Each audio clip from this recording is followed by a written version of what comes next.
Vamos a irnos a la palabra del Señor.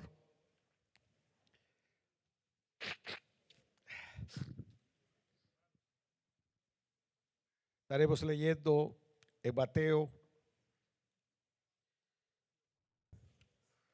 capítulo 27,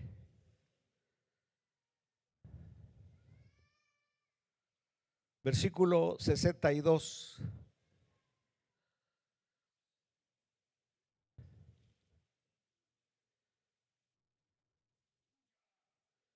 Recuérdense que esta tarde seguiré con el tema del viernes, los beneficios de la muerte de Cristo.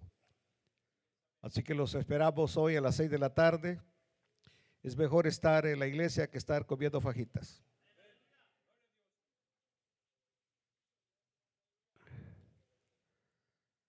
El versículo 62 del capítulo 27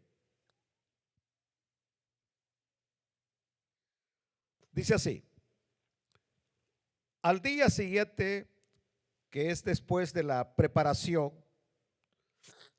se reunieron los principales sacerdotes y los fariseos ante Pilato, diciendo: Señor, nos acordamos que aquel engañador dijo: viviendo aún, después de 3 días resucitaré. Manda pues que se asegure el sepulcro hasta el tercer día, no sea que vengan sus discípulos de noche y lo hurten y digan al pueblo: resucitó de entre los muertos, y será el postrer error peor que el primero. Y Pilato les dijo: ahí tenéis una guardia, id, aseguradlo como sabéis. Entonces ellos fueron y aseguraron el sepulcro, sellando la piedra y poniendo la guardia. Padre amado, te pido claridad de mente en esta mañana, Señor, de mi espíritu. Señor, que nada pueda entorpecer el exponer tu santa palabra para bendición de tu iglesia, de tu pueblo.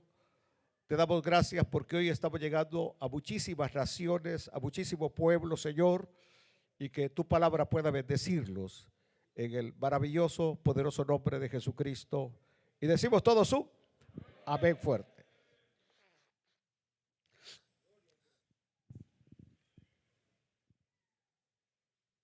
Seguramente, recordemos que tenemos 11 doctrinas fundamentales, 11 doctrinas fundamentales.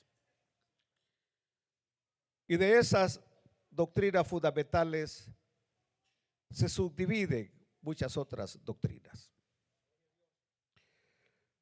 Por ejemplo, cuando hablamos de cristología, la doctrina de Cristo, y que la palabra Cristo es un título que significa el ungido, el enviado. Eso es Cristo en griego, Mesías en hebreo, el ungido, el enviado, el prometido.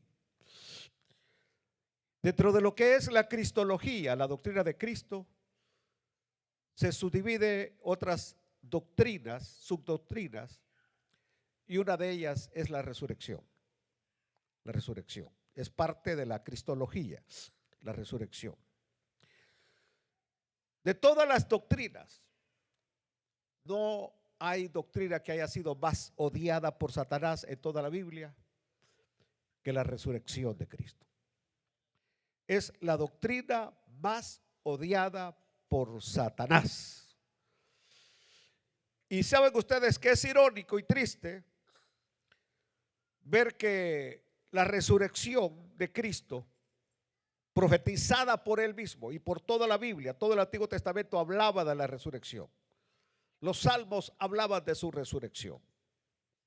Así que su resurrección fue profetizada, fue recordada solo por sus enemigos. Por sus enemigos, los fariseos. Y no por sus amigos, los discípulos. Aleluya. Y quiero pensar hoy, porque es increíble cómo dentro del mismo gremio evangélico las doctrinas de la Biblia son menoscabadas, despreciadas y no le damos el valor que deben de tener. Por ejemplo, cuando entramos hoy y la lectura que hemos leído, aquí los que están preocupados son los fariseos.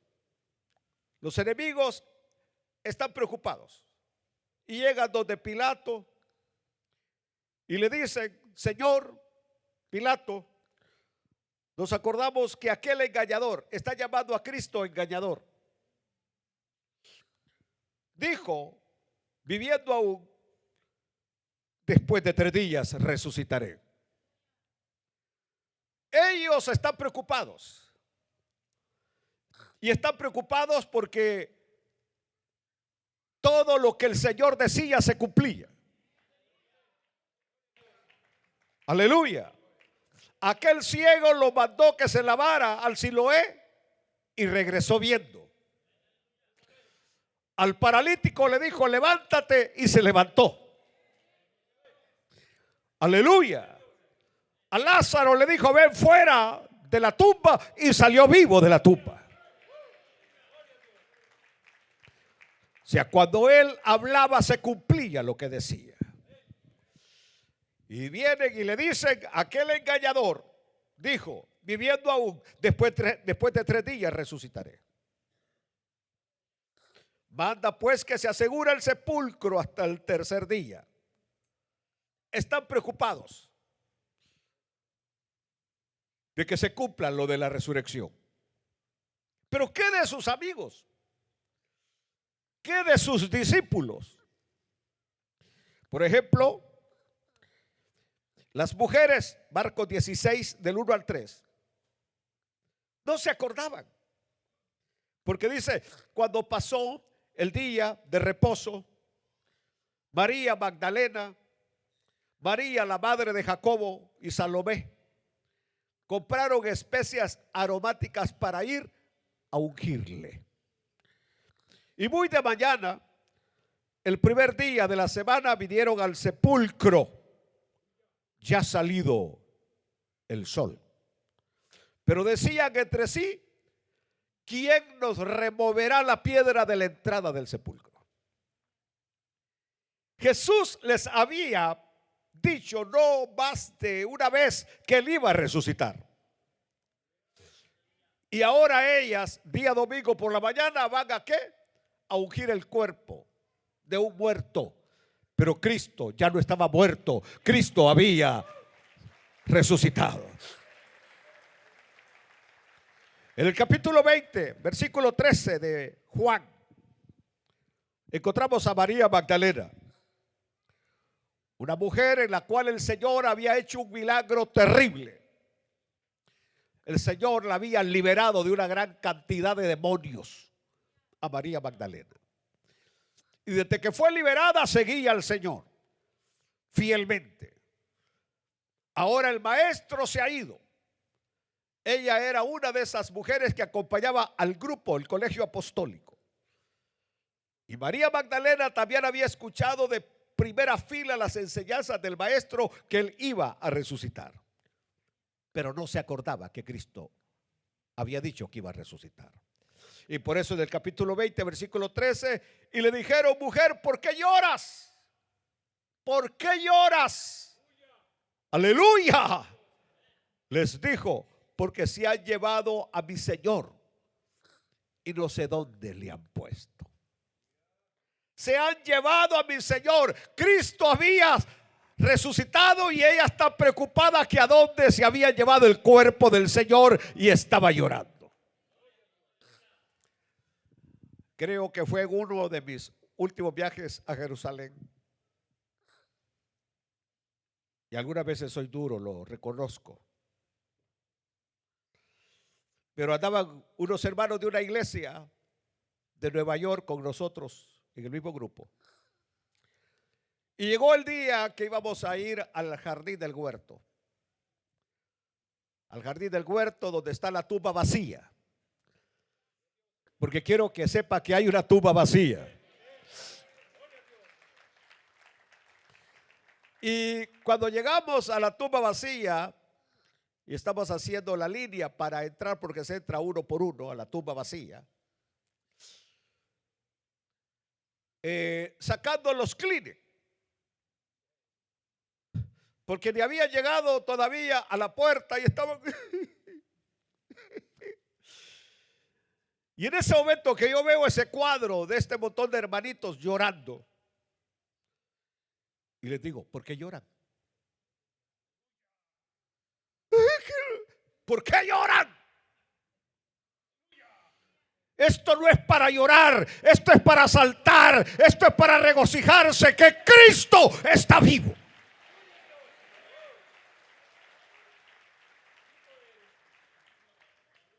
Me agarra el Gary Lee y me dice, oye, ni yo lo había entendido. Yo también he pegado mis lloradas. Qué tonto he sido. Porque María Magdalena estaba ¿qué? Llorando. Y le dice, ¿por qué lloras? Es que no sé a dónde han puesto el cuerpo del Señor. Yo no quiero ver hoy a ningún creyente llorando. Quiero ver a los creyentes hoy celebrando que Cristo se levantó de la tumba.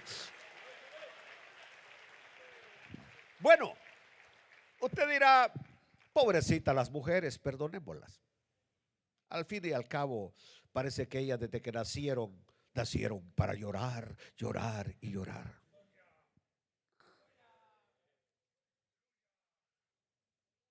Pedro y Juan tampoco se acordaban. Pedro y Juan, que eran del círculo cercano del Señor.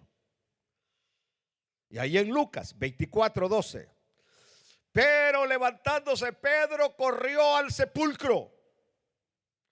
Y cuando miró dentro, vio los lienzos solos. Y se fue a su casa, maravillándose de lo que había sucedido. Aleluya. Y en San Juan 29 dice, porque aún no habían entendido la escritura, que era necesario que Él resucitase de los muertos.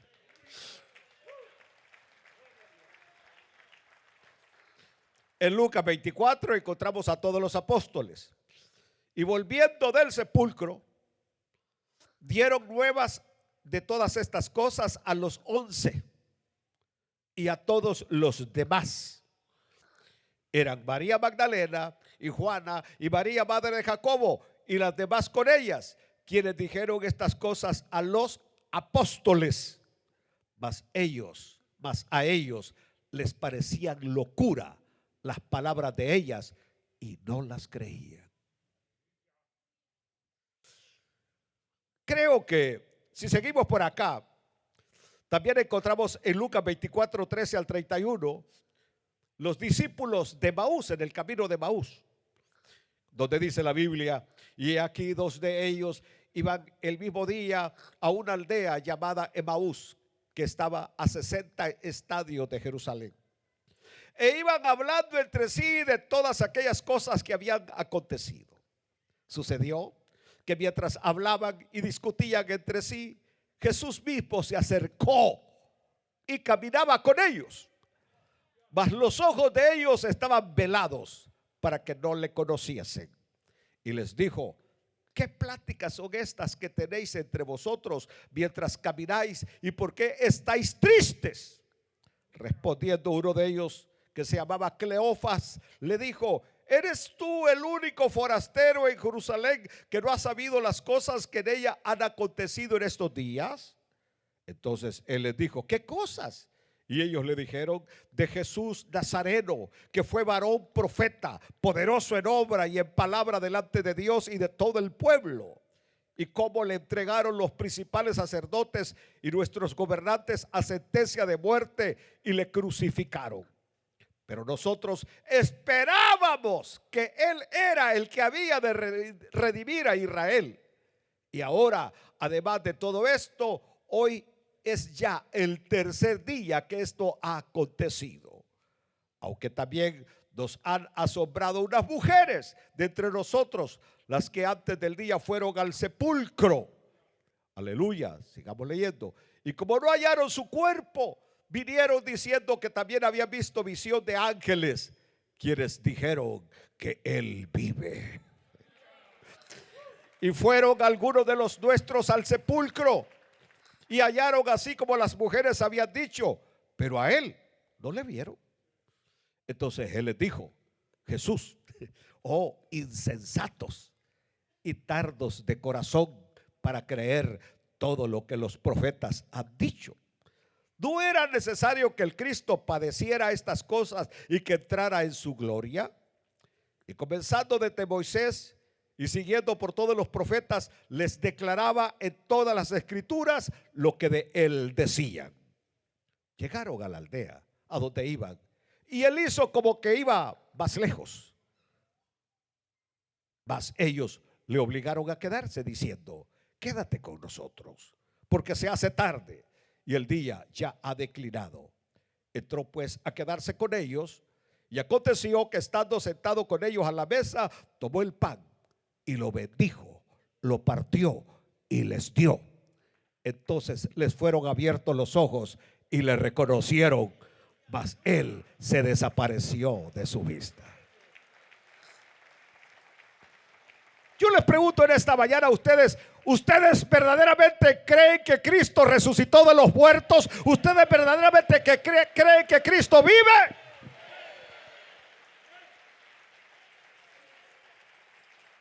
Aleluya. Tomás. Y Tomás es algo peculiar, porque a él le llamaban el gemelo. Tomás, el dídimo. ¿Por qué le llamaban el gemelo? Los que no quieren ahondar en las escrituras dicen porque tenía un hermano gemelo. Mas los historiadores dicen otra cosa de los tiempos de Jesús. Y es porque dicen que Tomás tenía un parecido con el Señor. Un parecido con el Señor. Ahora, lo que no nos dicen los historiadores es que si el parecido era físico o era en su carácter. Eso es lo que no nos dicen. Pero la gran mayoría apunta que el parecido de Tomás con el Señor era en espíritu y en carácter. Es decir, había copiado de su maestro la forma, porque es interesante que uno cuando tiene un maestro copia hasta la manera de hablar, la manera de caminar, la manera de ver, hasta la manera de peinarse.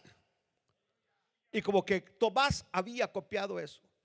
Yo nunca olvido de que yo tenía un maestro que se ponía unas llaves acá, en el cinto.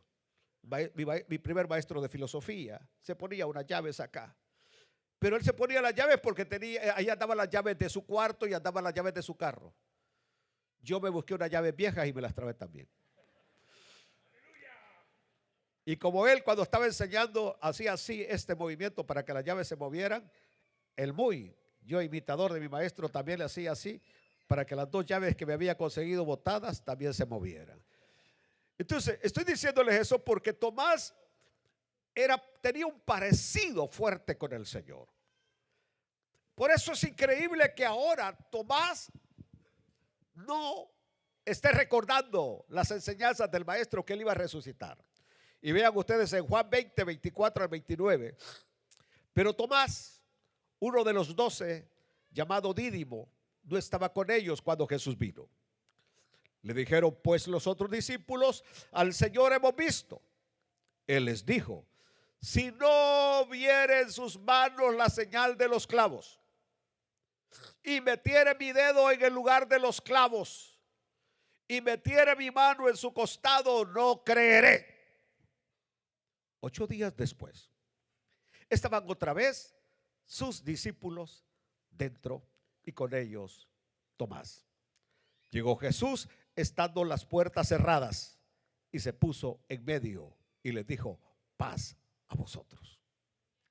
Luego dijo a Tomás: pon aquí tu dedo y mira mis manos, y acerca tu mano y métela en mi costado, y no seas incrédulo, sino creyente. Entonces Tomás respondió y le dijo: Señor mío y Dios mío. Reconoció la deidad de Cristo y le llama Señor y Dios. Alaben a Cristo Jesús. Ahora bien, ¿cuáles son las pruebas que tenemos de la resurrección de Cristo? ¿Cuáles son las pruebas?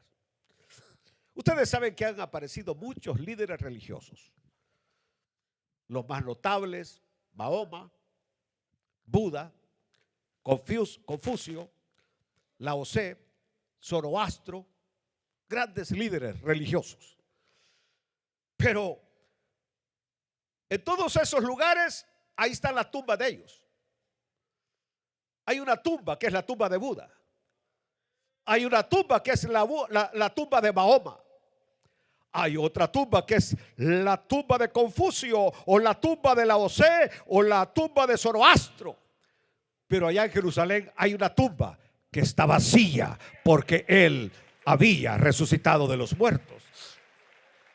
La tumba vacía. La primera prueba de la resurrección del Señor.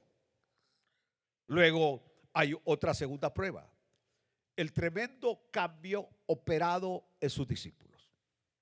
Aquellos discípulos que después de que el Señor muere se encierran y están temblando de miedo. Es más, algunos de ellos prácticamente están ya planeando regresar a las actividades que tenían antes que el Señor los llamara. Salir de nuevo a la pesca, salir de nuevo a poner techos a los roofing, a la plomería, a lo que sea, es decir, a los trabajos de ellos, porque pensaron de que todo se había acabado, que todo se había terminado. Tienen las puertas cerradas, las tienen con trancas, porque tienen miedo que así como le pasó a Jesús, les pueda pasar a ellos. Están temblando de miedo. Mas el Señor se les aparece y les dice que esperen reunidos hasta que sean llenos del Espíritu Santo. Aleluya. Y el día de Pentecostés bajó sobre ellos, descendió sobre ellos el Espíritu Santo. Y en ese momento había una tremenda multitud. Y Pedro se levantó diciéndoles: no estamos ebrios. Esto es el cumplimiento de la profecía de Joel. Y empezó a predicar la palabra del Señor, que cuando terminó, aquellos estaban compungidos de corazón y dijeron: ¿qué debemos de hacer, varones? Y él les dijo: bautícense en el nombre de Cristo para que reciban el perdón de los pecados y vengan de la presencia del Señor los tiempos de refrigerio. Aquellos discípulos piedosos ahora tenían denuedo, tenían valentía. Los llevaban, los azotaban y les prohibían hablar en el nombre de Jesús. Y ellos decían: no podemos obedecer a los hombres, porque primero tenemos que obedecer a Dios. Y seguían predicando el evangelio. Gloria a Dios. Pero hay algo más todavía, otra prueba: el silencio tanto de los romanos como de los fariseos. Ninguno de estos grupos enemigos intentó negar la resurrección de Cristo. Ninguno de ellos, ni una sola vez. La odiaban, trataron de suprimirla, pero no pudieron refutarla, porque la evidencia era clara: Cristo se había levantado de entre los muertos. Cuarta prueba: el cambio del sábado al domingo como el día principal de adoración. Tenía que haber sucedido un evento muy maravilloso para que aquellos judíos apóstoles que estaban tan adecuados a adorar a Dios el día sábado, de repente cambian el sábado por el domingo, porque el domingo es el día que Cristo se levantó de los muertos. Aleluya. A partir de entonces la iglesia, y van a ver ustedes que por eso ustedes, la gran mayoría de ustedes, vienen nada más el domingo. Ojalá que el Señor no les tome en cuenta ese pecado. Aleluya. Porque el Señor nos da la vida todos los días y nos bendice todos los días. Y deberíamos alabar a Dios todos los días. Y la otra prueba es la existencia de la iglesia. En menos de 100 años, la iglesia había conquistado Roma. Los emperadores se pusieron a la tarea de destruir a la iglesia, de detener a la iglesia, y ninguno de ellos pudo detener a la iglesia. Nerón, Domiciano, Diocleciano y todos estos hombres, Claudio y todos esos, no pudieron. Y para el año 335, el mismo imperio romano estaba declarando al cristianismo como la religión oficial de todo el imperio. Alaben a Dios por eso. Es decir, el cristianismo se había regado por toda Europa, la Galia, Inglaterra, todo lo que era el norte de África, el Medio Oriente, todo eso estaba invadido por el cristianismo. Han pasado por 2000 años y la iglesia todavía sigue triunfante. En medio de toda la controversia y de todos los enemigos que se han levantado, la iglesia todavía es una iglesia gloriosa que va para adelante marchando en victoria porque Cristo está con ella. La iglesia no pudiera estar de pie si Cristo no estuviera vivo. La iglesia está de pie porque Cristo está vivo. Por eso los demócratas no han podido detenerla. Clinton no pudo, Hillary Clinton no pudo, Obama no pudo, quiso meter el islamismo y no pudo. Y aquí está todavía la iglesia predicando que en Cristo hay perdón de pecados. Aleluya. Bueno, hablemos un poquito de los resultados de la resurrección. En 1 Corintios capítulo 15 versículo 42, la escritura dice: así también es la resurrección de los muertos. Se siembra en corrupción, resucitará en incorrupción. Se siembra en deshonra, resucitará en gloria. Se siembra en debilidad, resucitará en poder. Se siembra cuerpo animal. Por eso ustedes no se sorprendan cuando nos autollamamos animales, porque nuestro cuerpo es animal. Se siembra cuerpo animal, resucitará cuerpo espiritual. Hay cuerpo animal y hay cuerpo espiritual. ¡Aleluya! Así también está escrito: fue hecho el primer hombre, Adán, alma viviente; el postrer Adán, espíritu vivificante. Mas lo espiritual no es lo primero, sino lo animal, luego lo espiritual. El primer hombre es de la tierra terrenal, el segundo hombre, que es del Señor, es del cielo. ¿Cuál el terrenal? Tales también los terrenales. ¿Y cuál el celestial? Tales también los celestiales. Y así como hemos traído la imagen del terrenal, traeremos también la imagen del celestial. Pero esto digo, hermanos, que la carne y la sangre no pueden heredar el reino de Dios, ni la corrupción hereda la incorrupción. He aquí os digo un misterio: no todos dormiremos, pero todos seremos transformados. Cuando Pablo dice no todos dormiremos, se refiere que no todos vamos a morir.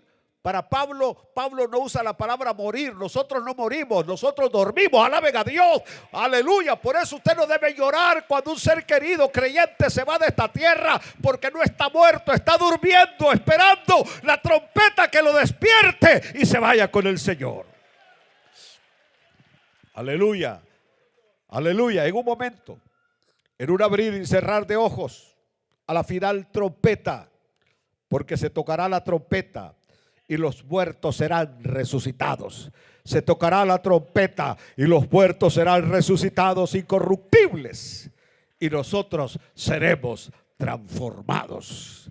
Porque es necesario que esto corruptible se vista de incorrupción y esto mortal se vista de inmortalidad. Y cuando esto corruptible se haya vestido de incorrupción y esto mortal se haya vestido de inmortalidad, entonces se cumplirá la palabra que está escrita: sorbida es la muerte en victoria. Aleluya. ¿Dónde está, oh muerte, tu aguijón? ¿Dónde, oh sepulcro, tu victoria?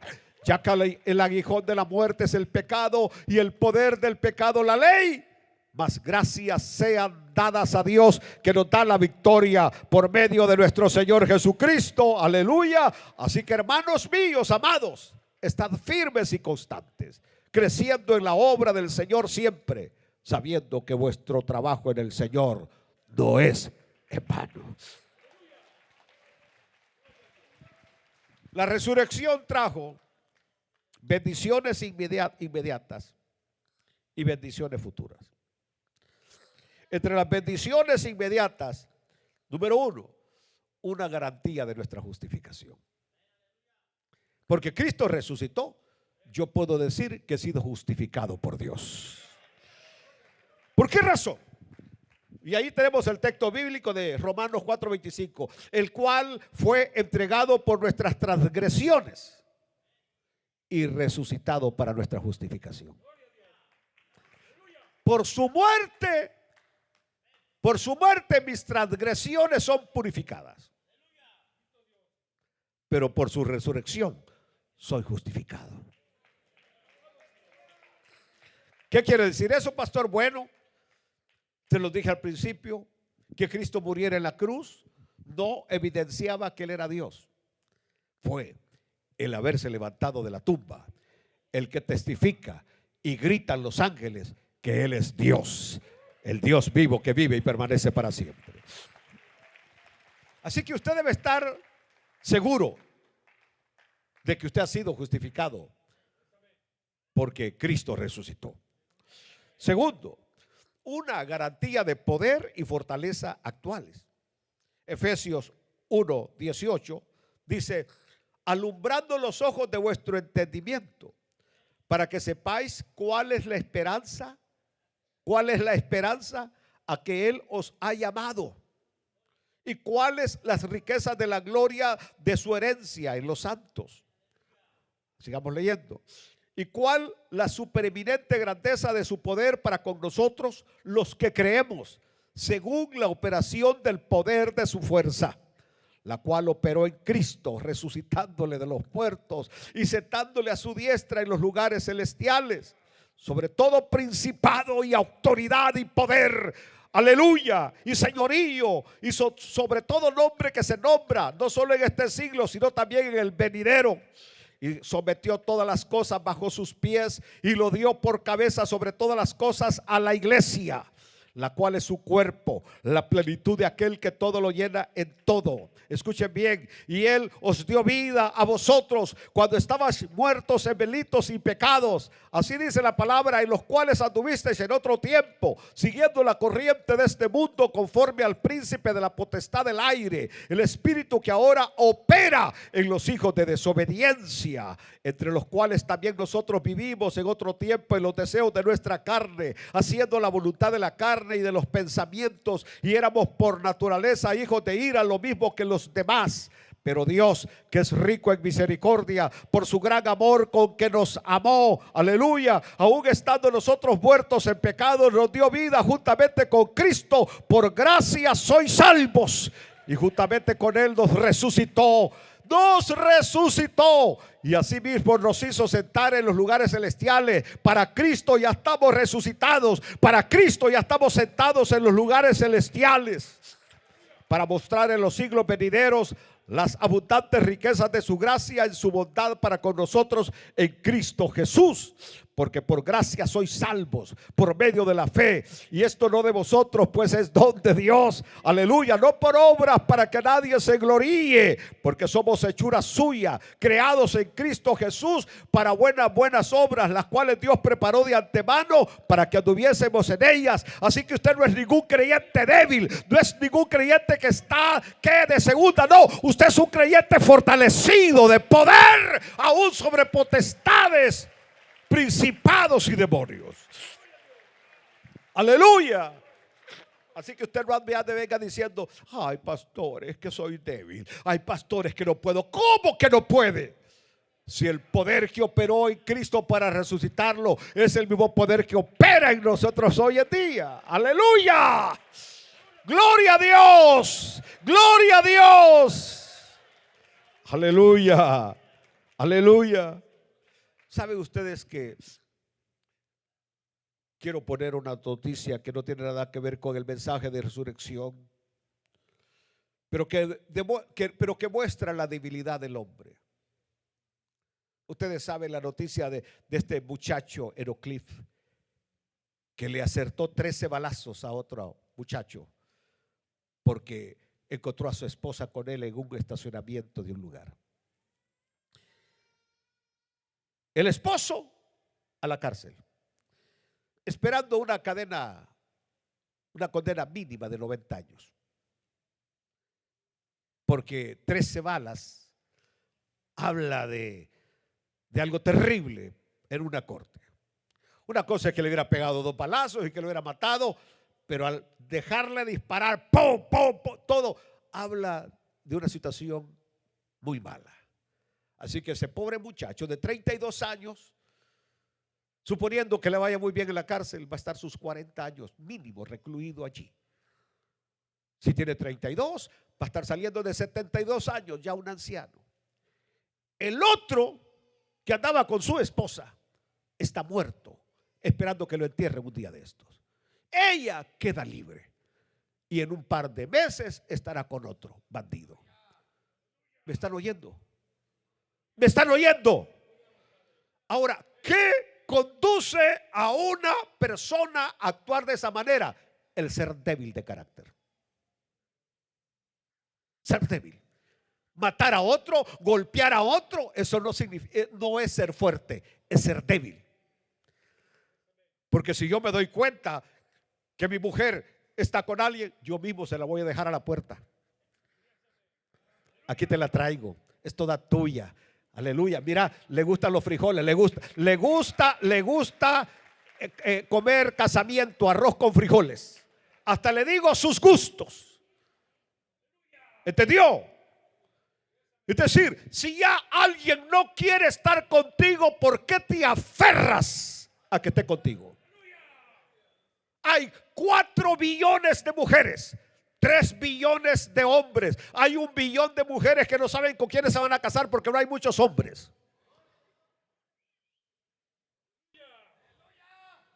Aleluya. Aleluya.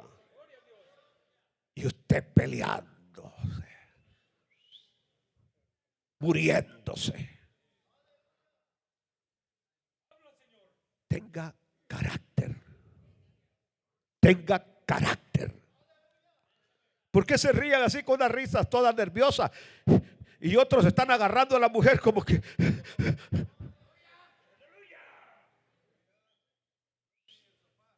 El día que te digan hasta aquí nomás, sonríe, mira para arriba, dale gracias a Dios que la libertad te llegó.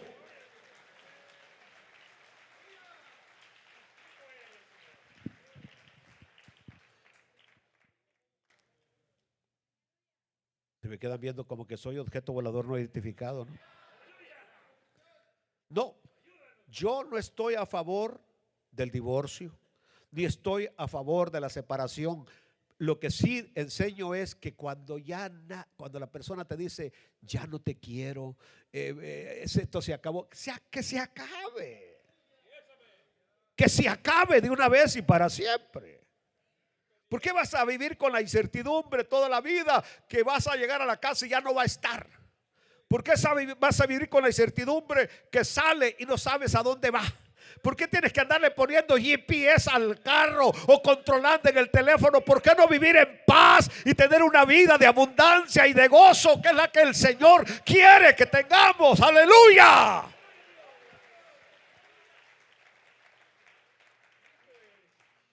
Pastores, que a usted no le ha pasado por eso. Ni me va a pasar. Porque sé del material que he sido hecho.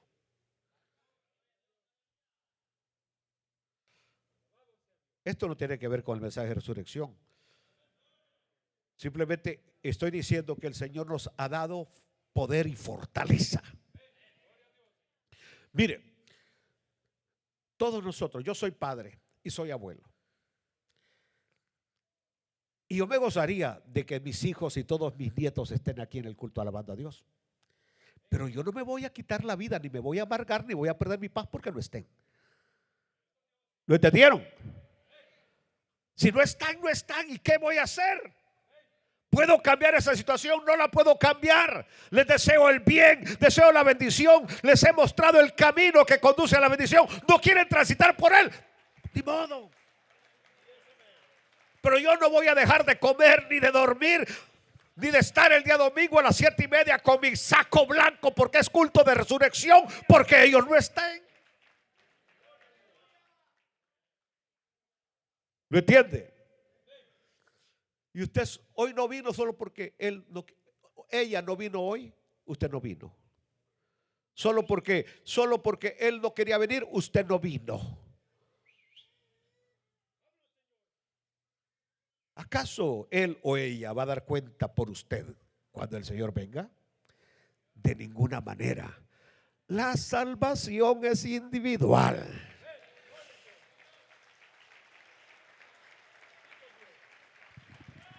Aleluya.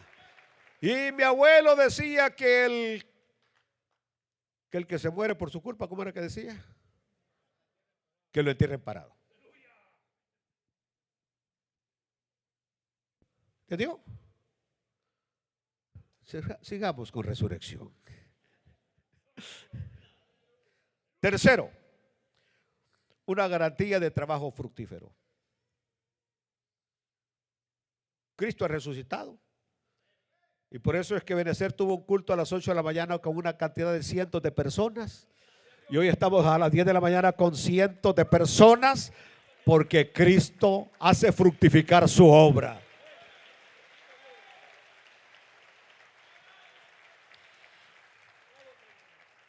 Pero también es una garantía de nuestra propia resurrección. Por eso es que yo no tengo ni el más mínimo temor que un día mi corazón se pare, porque se va a parar. Se va a parar. Se va a detener un día. Y no me preocupa que sea hoy o que sea mañana, el otro mes. No me interesa. ¿Por qué? Porque he aprendido por la Biblia que habrá resurrección para mi cuerpo. Alabado sea Dios.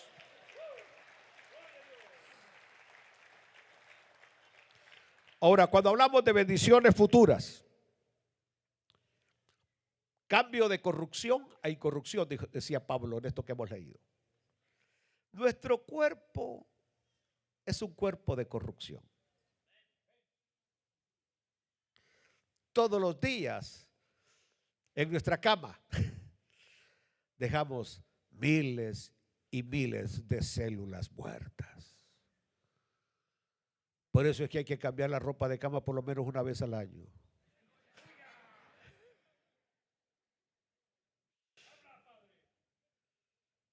En la almohada dejamos saliva. Porque usted está durmiendo. Y por eso las almohadas hay que cambiarlas por lo menos 2 veces al año.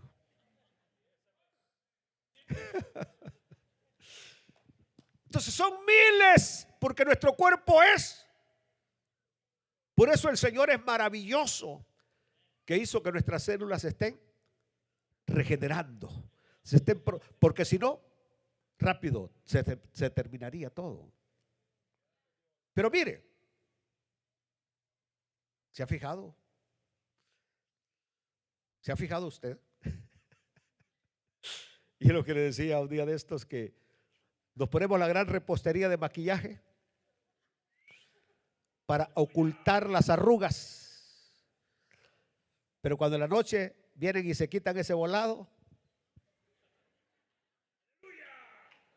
aparecen de nuevo, como por arte de magia. ¿Ah? Antes el pastor Pineda Bajaba las gradas de esta manera. Ojalá que no me caiga. Subía. Hoy bajo.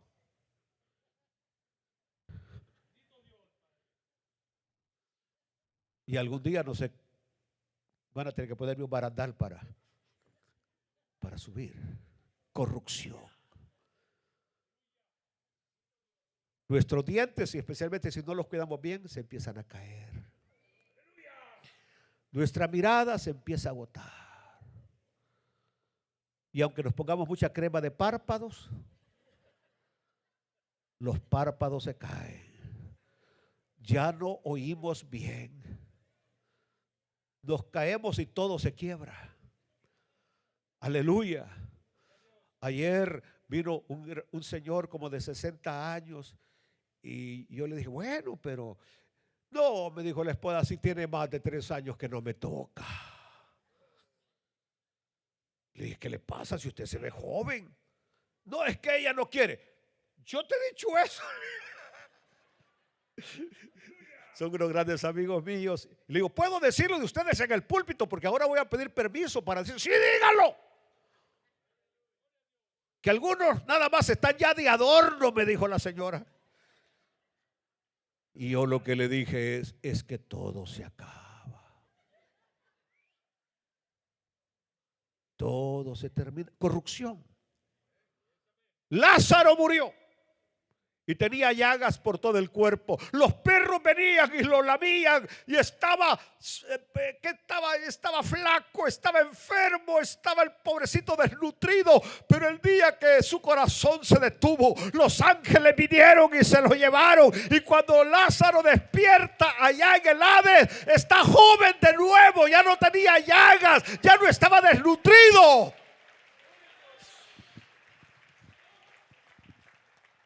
Aleluya. Segundo, cambio de deshonra por gloria.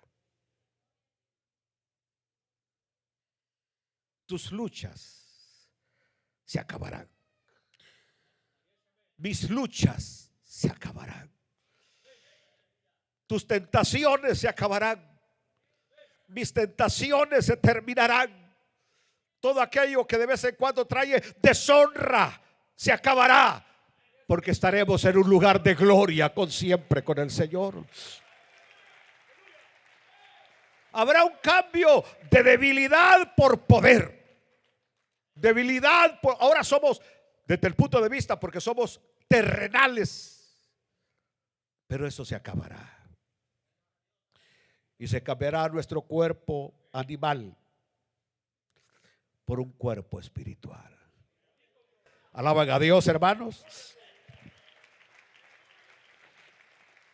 Ya casi termino.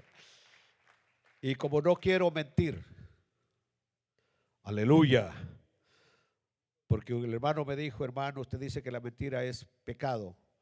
Y aquel día usted dijo que en 5 minutos terminaba y terminó en 10 minutos, me dijo. Arrepiéntase, me dijo.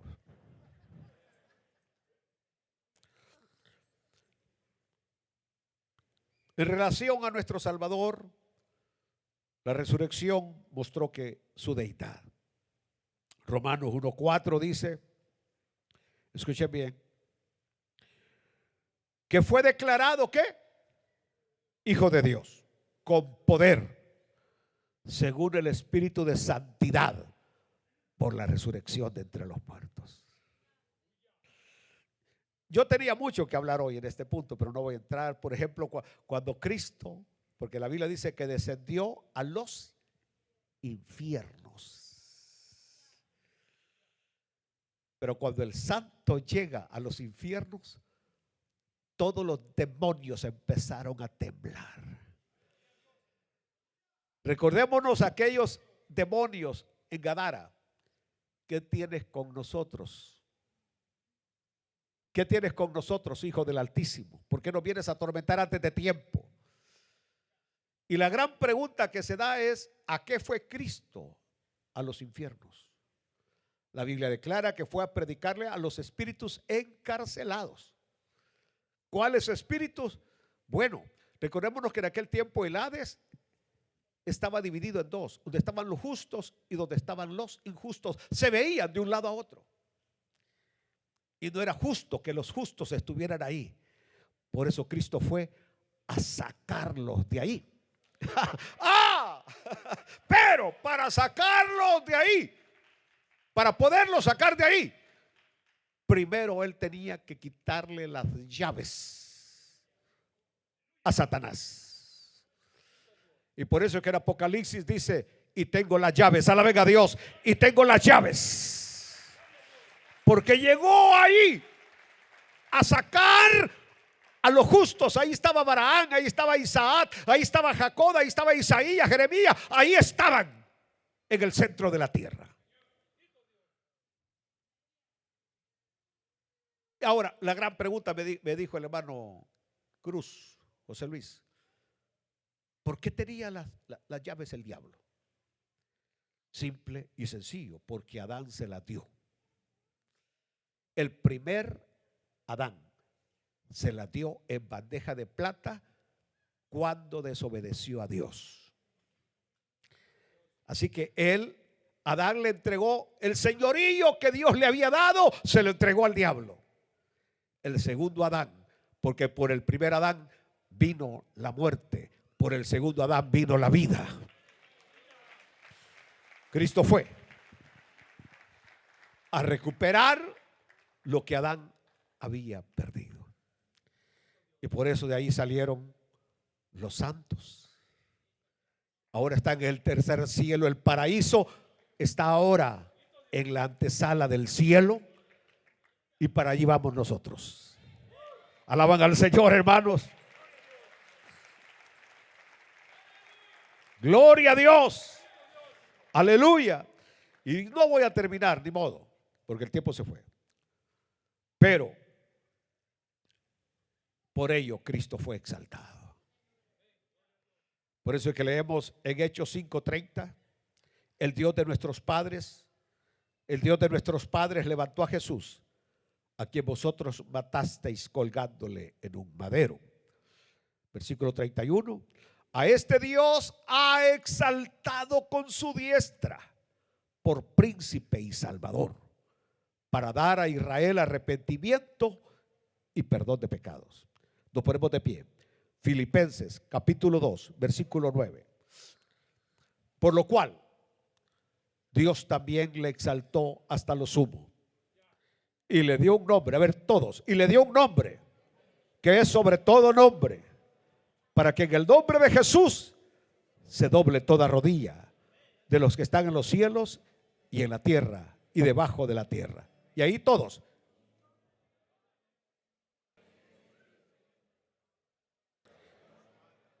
Y toda lengua confiese que Jesucristo es el Señor, para gloria de Dios Padre.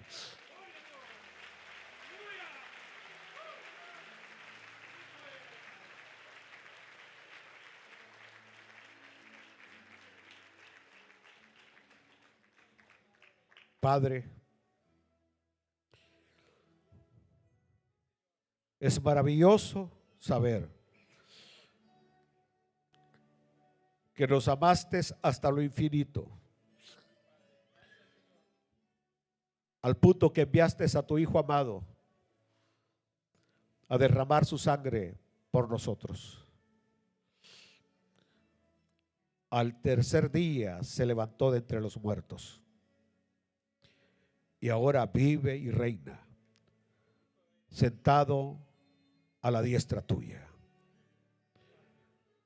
Regresará por nosotros y juzgará a los vivos y a los muertos. Pero Él es nuestro abogado, es nuestro redentor, es nuestro salvador. Amén, amén y amén.